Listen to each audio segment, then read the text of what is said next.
issues in American politics. Drill, frack, burn coal, embrace nuclear. Even though scientists have been warning for years that human activity, primarily burning fossil fuels, is warming our planet. In 2023, 88% of Democrats attribute rising temperatures to human activities, compared to 66% of independents and only 3 in 10 Republicans.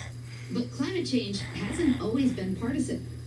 In 1992, President George H.W. Bush went to Rio de Janeiro to support the UN Framework Convention on Climate Change. Our commitment to action did not begin and will not end with Rio. And it's in that period after Rio, I would say between about 1992 and 1995, that we begin to see a political division where liberals and Democrats say, yes, this is a problem we need to act on, but conservatives and Republicans begin to say, well, I don't know, the science isn't settled.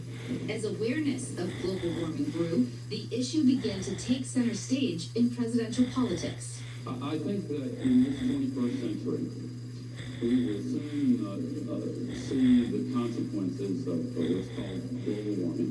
Global warming needs to be taken very seriously, and I take it seriously.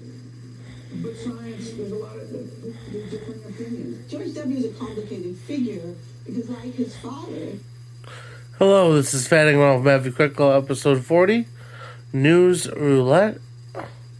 Here we're just watching some ABC News, filling in some blanks here. A winning issue for the party in the early 2000s. Just an interesting point that in 1994, it seemed like both sides were kind of for climate change until, whereas it's now, it seems like it's a major divide, whereas Republicans want more fossil fuels. And 2006, the film An Inconvenient Truth made shockwaves. What exactly did it do? The climate crisis to more people in a shorter period. I'm honestly more interested in Trump's legal woes. A $250 million lawsuit. Is it human activity that is causing global warming? Those are the two key questions. I think there's an emerging consensus that we do have global warming, where there does not appear to be a consensus, or where it begins to break down is the extent to which that's part of the normal cycle versus the extent to which it's caused by man. The Obama administration cemented climate change as a key part of its legacy, signing the U.S. into the Global Paris Climate Agreement. I believe this moment can be a turning point for the world. When former President Trump was elected, he made a point to undo Obama-era climate policies. The United States will withdraw from the Paris Climate Accord. Now, a new generation of Republicans are trying to gain momentum, arguing that the party can no longer be associated with climate denial. Our planet needs a pro-environmental agenda from Republicans. If we don't get that, we are going to fall behind as a party, and we're going to fall behind as a country.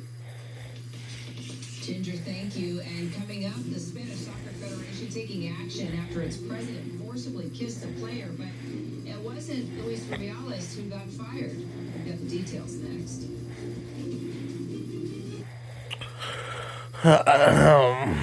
Ellen's drug commercials.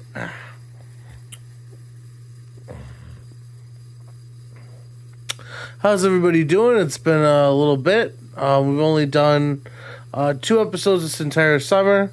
We were doing up to 1 to 2 to 3 episodes a week. We're going to go back to the show being on probably Mondays and Wednesdays. I don't know. We'll kind of see when it'll be premiering. But this one will be out Tuesday nights. Will be coming up for some people on a Wednesday morning. I hope everyone's doing great. Everyone's having a good middle of the week.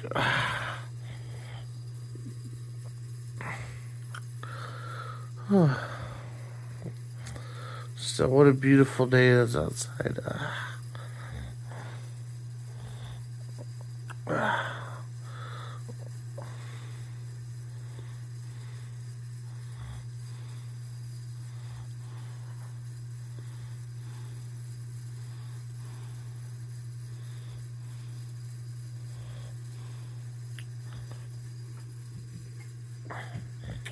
Yeah, so it's been a pretty busy summer with a lot of accusations going on. Donald Trump actually getting a mugshot. There's a lot of stuff going on. Full disclosure for some new AP stuff.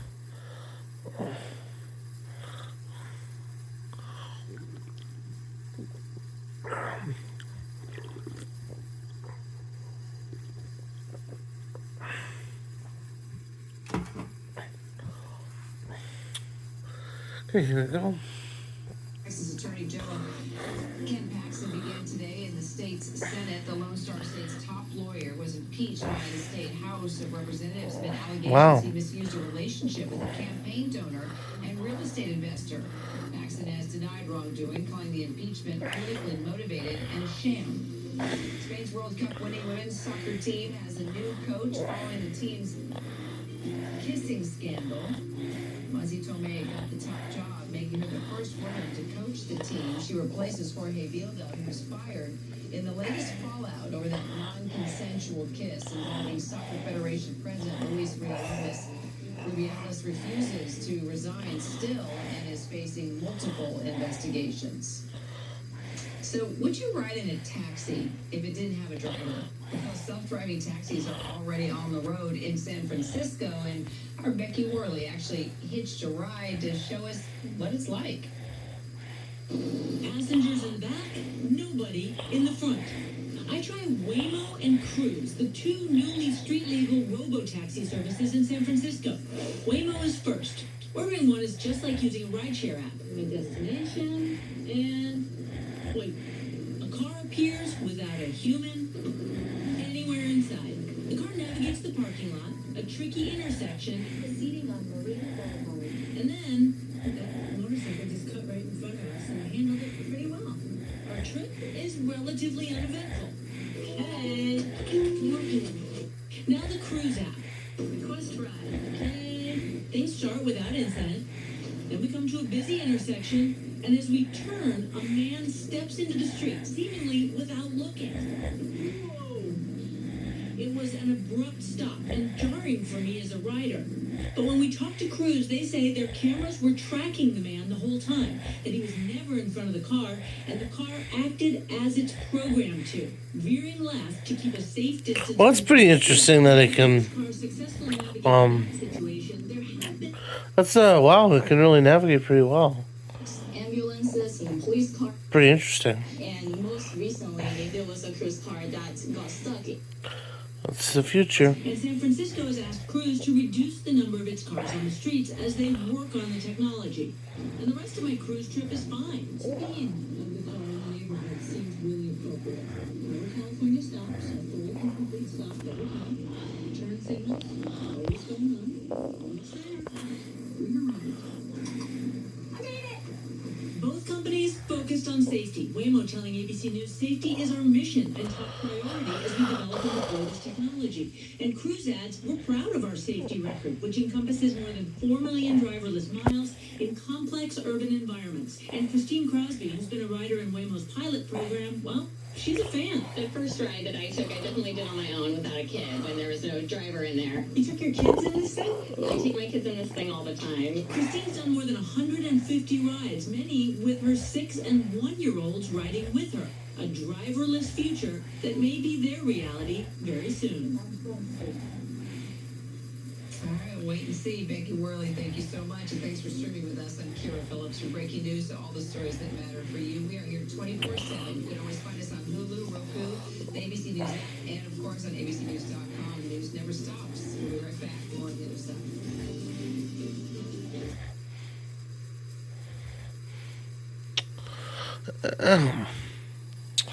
Well, a pretty interesting day. Just nothing much going on. Simple news commentary. Yeah, it's the wave of the future, those self-driving cars. It'd be weird. I'd definitely feel weird getting into one. Probably the first, after 10 or so rides, it probably becomes just like muscle memory.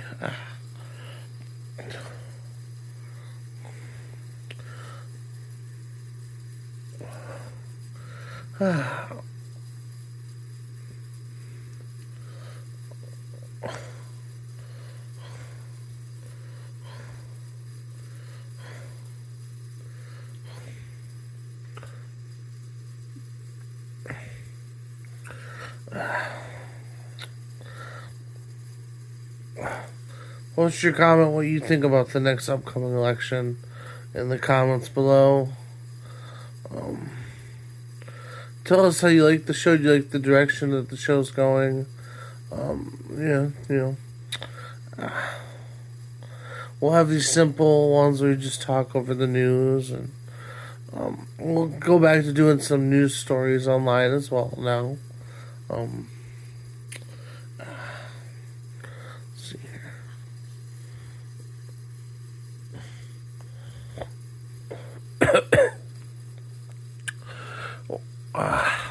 We'll also go back and we'll do TikTok Fever Dream again too. And kind of look back and see how those TikTokers are doing. Here's a... Mark, and I'm gonna just do what I need to do and be this, happy-go-lucky Nickelodeon kid. My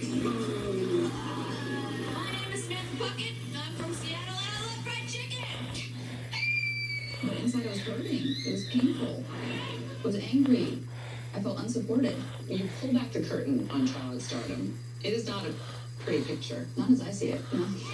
At just 15, Jeanette McCurdy was one of the most recognizable child stars on television, playing Sam Puckett in Nickelodeon's hit show iCarly. Where'd my straw go? Here. To her millions of fans, she was known as the funny BFF. But she says behind that bubbly on-screen persona, nothing about her real life was funny. For you, what were the pitfalls of child fame? You're playing an adult's game. You're in an adult's world, and you don't recognize that. You're capable of being on that level, but you are confused and you think that you are. And I think it really leads to stunted personal development. Her personal struggles eventually prompting her to abandon acting altogether. You say quite frankly that this was never your dream. Stardom was never your dream. Whose dream was it? My mom's. I think she wanted me to have a better life than she had, but I also think her approach was very unhealthy and informed by her own lack of self-worth. And she lived vicariously through me. Jeanette had her first audition at age 6, encouraged by her late mom, Deborah. Their mother-daughter bond, deeply disordered and chaotic. She says her family struggled financially. Over time, like so many other child stars, her acting paid the bills. I felt like a lot of pressure. And then I think my mom saw my career as a way out of that life, of that way of living, of that constant grind. How chaotic was that childhood home? You describe it with one line that stuck with me, that the air in the house felt like a hell's breath. It was really complicated. My mom also had cancer when I was 2 years old. It was the first time she was diagnosed. So not only was it chaotic because of the abuse that was happening, and my mom's violent and erratic, unstable behavior, but also because we all lived in fear of her cancer coming back. That volatile relationship is at the center of Jeanette's dark and deeply personal memoir. I'm glad my mom died. What made you pick that? I think I earned that title through the writing of the book, but I wanted it to be something that would grab people's attention and get them to pick up the book and then hopefully learn by the end of it why I had chosen that title. From the tender age of 11, she says her mother taught her the dangerous habit of calorie restriction, which could turn into years of eating disorders. In many ways, your mother tried to keep you a child. Yeah, I think my mom wanted to keep me as controllable as possible. I think she really wanted to have her influence on me, and me growing up was a threat to that. The key to that was calorie restriction. Absolutely. I think my mom encouraged and conditioned my anorexia because oh man, that's rough. Both she thought that it would in some ways help my career, and also because it served her goal of keeping me young and under her influence. The book reveals dark episodes of her childhood that for years Jeanette says she blocked out. She describes how her mother would give her showers and touch her invasively until she was a teenager. She referred to them as medical exams on your private parts. Yes. This is the hardest part of the book for me to write about. It was a really emotional experience. I laughed during the writing of it, and then I cried a lot after I wrote that vignette. You talk about basically having out-of-body associations, out-of-body experiences when this is happening to you. Yeah. What do you think was going on? I've tried to understand, and that didn't lead me anywhere productive. I would just spin my wheels trying to understand my mom's motives. This continued until you were 17? Yeah. And you described in the book that you felt violated. Yes, I absolutely felt violated, and eventually accepting that was the most, I think, integral piece to my own healing and recovery. At the height of her stardom, she landed a spin-off series, Sam and Cat, starring alongside future pop star Ariana Grande. She writes about tensions on the set. See what you said. Say it again, one more time. I said I'm really smart. You literally wrote, I frequently made the mistake of comparing my career to Ariana's and being jealous of everything, jealous of her childhood, jealous of a music career that you didn't even want. For sure.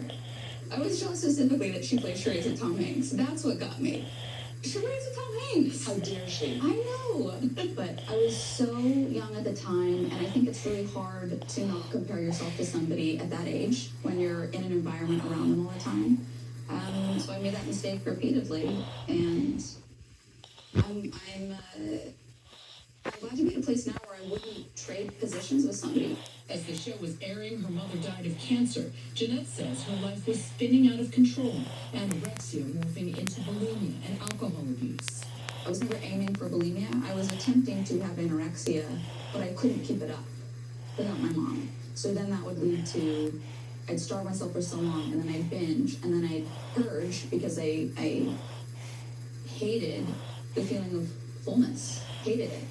It would take Jeanette years to seek proper help and start therapy to begin grappling with her trauma. I couldn't initially accept the idea that my mother was abusive toward me because my whole way of life, my whole way of going through the world was, I was operating through this lens of my mom wants what's best for me even after she died. I'm nothing without my mom. I can't do anything without my mom. I'm incapable. I'm incompetent. What would mom want? What would mom think? What does mom need?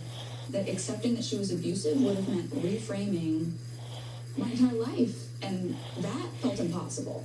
I couldn't go near that for a long time. Jeanette says that building a new life without her mom began with a stunning decision to leave acting behind. Why quit acting? It was important for my recovery at the time. It represented my mom living vicariously through me. It represented something that my mom wanted that I didn't want. So it was important for me to step away in a very definitive way and really just focus completely on healing myself. Reflecting back on her career, Jeanette's critical of the Hollywood machine and the world she was exposed to at such a young age. In her book, she writes that after Sam and Cat was canceled, Nickelodeon offered her a $300,000 thank you gift if she agreed to never speak publicly about her experience at the network, specifically with a man she refers to as the creator, who on one occasion, she says, encouraged her to drink while she was still underage and gave her a shoulder massage. In response, Nickelodeon telling ABC News, we have no reportable response other than a no comment at this time. It just said, no, it's not happening. That sounds like hush money to me. I'm not doing it, not taking it. And then I do remember leaning against, I think I talked about this in the book, but I lean against my bed and I'm like, oh shoot, that could put up for my nieces through college. Like, that was some good money. But I am ultimately proud of my decision there, wherever it came from. Even if it was informed by self-righteousness, I think that, I did something that was really hard to do. Oh my God, it makes me emotional. I'm proud of myself. Why? Why proud of yourself? I think I've chosen. Gosh, is it hot across the country? And it hasn't always been easy. Jeanette says she's recovered from years of eating disorders. Oh, also, I want to say thoughts and prayers to all the families out there for all the current hurricane trauma that's going on recently this past week. When people talk about eating disorder recovery, they talk about it being such an ongoing process and something you deal with every single day for the rest of your life, and it's always a battle. And I think that kind of language, it doesn't help motivate. I'm in a place now where I don't obsess about food at all. I haven't engaged in any sort of disordered eating behavior for years. I'm really proud of that. Jeanette says healing also comes through in her writing. She's working on a novel and a collection of essays, and while she sees herself as a writer, she hasn't completely ruled out a return to acting. I just wish I could have shown my 20-year-old self me now. I would have known what I was aiming for. I would have had something to hope for, something to be encouraged about. I didn't have that. What would you have told your 20-year-old self? Let me know, baby. You're gonna be fine. It's time to switch to Verizon. Sadie did. Okay, guys. My plan. The first unlimited plan that lets you choose exactly what goes in it. Now she gets to pick. Okay, guys, that's pretty much it. We had the main story about the perils of child acting. A couple of stories after that, thanks to Disney. To ABC News Live for letting me clip this. I hope everybody has a wonderful evening. Like, comment, subscribe. Bang on Matthew Kreklau, episode 40.